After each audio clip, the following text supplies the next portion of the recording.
बंधुओं राधे राधे। बंधुओं, शनिदेव को गरीबी और गरीबों का स्वामी कहा जाता है।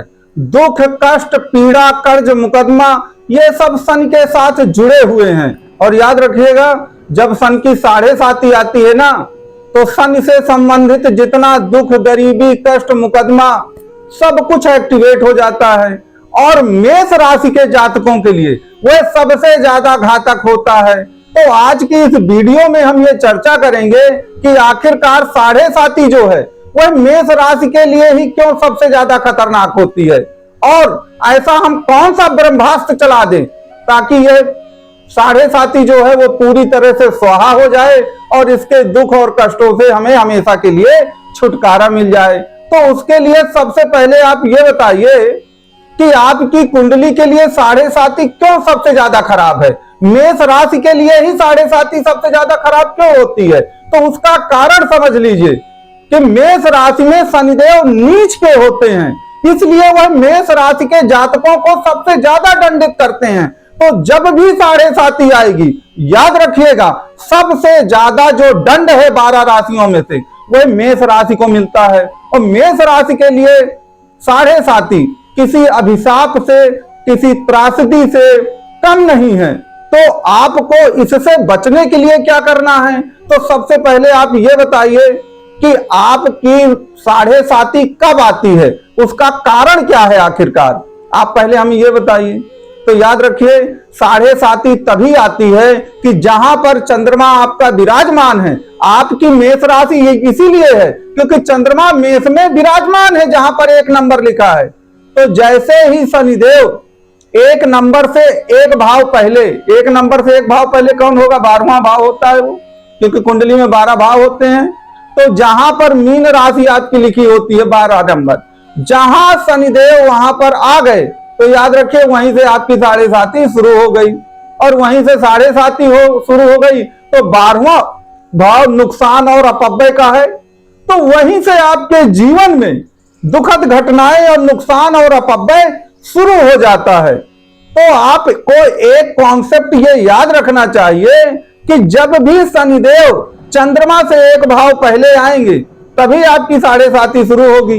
तो आखिरकार चंद्रमा से 1 भाव पहले आते हैं तभी क्यों शुरू होती है। बाकी ग्रह भी तो हैं कुंडली में, बृहस्पति हैं, राहु हैं, बुध हैं, शुक्र हैं। जब उनसे 1 भाव पहले आपके शनिदेव आते हैं तब सन की 7.5 क्यों नहीं चालू होती। ये मूल प्रश्न है, इस पर आपको विचार करना चाहिए वास्तव में। और यही मूल कारण है आपके दुखों का, यही मूल कारण है 7.5 में जो आपको दुख मिल रहे हैं, क्योंकि आप इस कारण पे कभी विचार ही नहीं किए हैं। और आपको मालूम है कि शनिदेव अपना सबसे बड़ा जो शत्रु है वो किसे मानते हैं, चंद्रमा को मानते हैं।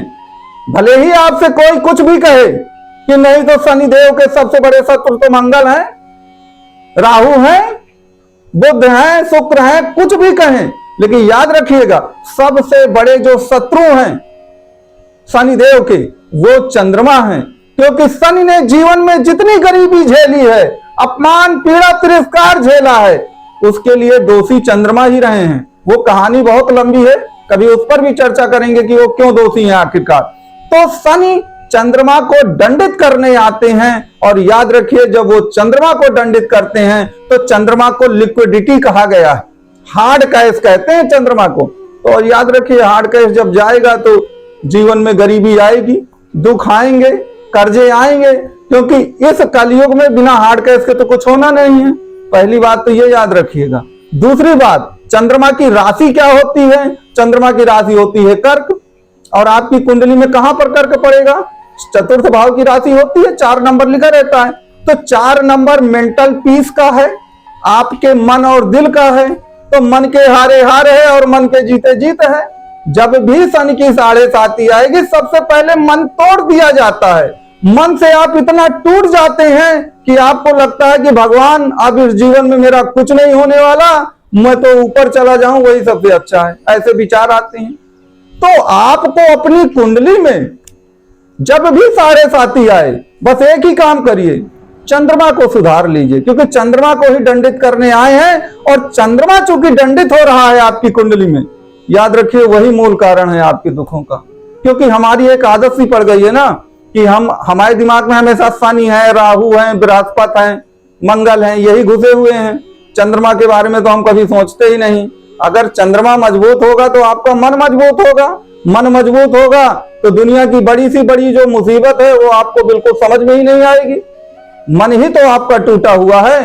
तो अब प्रश्न वही आता है कि भाई चंद्रमा टूटा हुआ है तो चंद्रमा को हम बचाएं कैसे, ये प्रश्न आता है मूल रूप से। तो चंद्रमा को अगर आपको बचाना है तो जिस भाव पर आपकी कुंडली में चंद्रमा बैठा है, ये याद रखिएगा, आपकी कुंडली में एक नंबर किसी भी भाव पर हो सकता है, क्योंकि लग्न कुछ भी हो सकती है आपकी कुंडली की। तो जिस भाव पर एक नंबर लिखा होगा वहां पे चंद्रमा विराजमान होगा।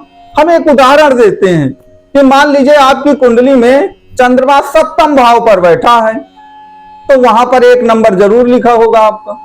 तो सातवें भाव से संबंधित कोई भी गलती आपको नहीं करना है। जहां पर चंद्रमा बैठा है आपकी कुंडली में 12 भावों में से कहीं भी किसी एक नंबर पे, 2 नंबर पे, 4 नंबर पे, 8 नंबर पे, जहां भी बैठा है, तो जहां पर चंद्रमा बैठा है उस भाव से संबंधित कोई गलती आपको नहीं करना है।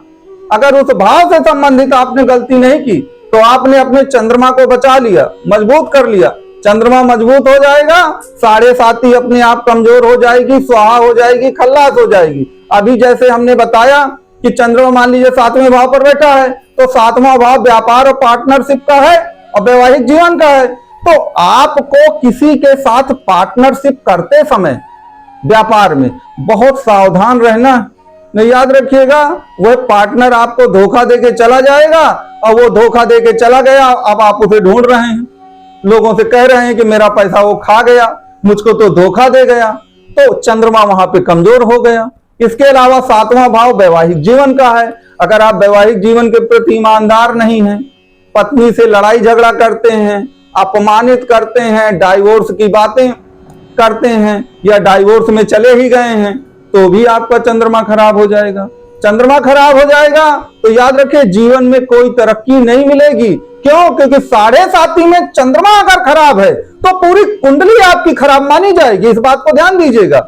इसके अलावा चंद्रमा की राशि हमने आपको बताया कर्क है, तो जहां पर कुंडली में 4 नंबर लिखा हो उस भाव को भी देखिए और उस भाव से संबंधित कोई गलती नहीं करना है, उस भाव को हमें मजबूत करना है। मान लीजिए आपका 4 नंबर जो है कुंडली के 6वें भाव पर लिख गया, तो 6वां भाव कहे का है, रोग का है, ऋण का है, शत्रुओं का है।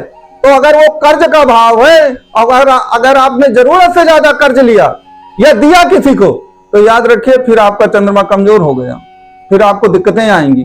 अगर 6वां भाव आपके रोग दरिद्र का है, अगर आपने फिजिकल हेल्थ पे लापरवाही बरती, आप ड्रिंकिंग जम के करते हैं, स्मोकिंग जम के करते हैं, समय पर भोजन नहीं करते हैं, ऊट-पटांग खाते पीते हैं, तो याद रखिए चंद्रमा भी, चूंकि वहां पर 4 नंबर लिखा है, उसकी राशि है। अगर चंद्रमा की राशि कमजोर होगी, जो कर्क राशि होती है, तो चंद्रमा कमजोर होगा। चंद्रमा कमजोर होगा तो 7.5 आप पर और भी ज्यादा हावी हो जाएगी। 7.5 हावी हो जाएगी तो वो दुख, गरीबी, कर्ज, पीड़ा, मुकदमा, ये सब आप पर हावी हो जाएंगे। तो मूल चीज समझिए कि आपको अपनी कुंडली में जिस भाव पर चंद्रमा बैठा है उस भाव को बचाना है, उस भाव को मजबूत बनाना है। और जहां पर चंद्रमा की राशि आती है कर्क, जिस भाव पर, उस भाव को आपको मजबूत करना है। बस चंद्रमा को मजबूत कर लीजिए, 7.5 पूरी तरह से खल्लास हो जाएगी। अब आपकी कुंडली में चंद्रमा कहां पर बैठा है ये तो हमको मालूम ही नहीं है। तो अगर आप इससे संबंधित कोई भी प्रश्न पूछना चाहते हैं कि महाराज हमारी कुंडली में तो चंद्रमा यहां पर बैठा है, अब हम क्या करें, तो उसके लिए कमेंट बॉक्स है, हमारा व्हाट्सएप नंबर है, इसमें आप संपर्क कर सकते हैं। तो ये पूरा वीडियो कॉन्सेप्ट आपको कैसे लगी वो आप हमको जरूर बताइएगा। जय शनिदेव, जय महाकाल, राधे राधे।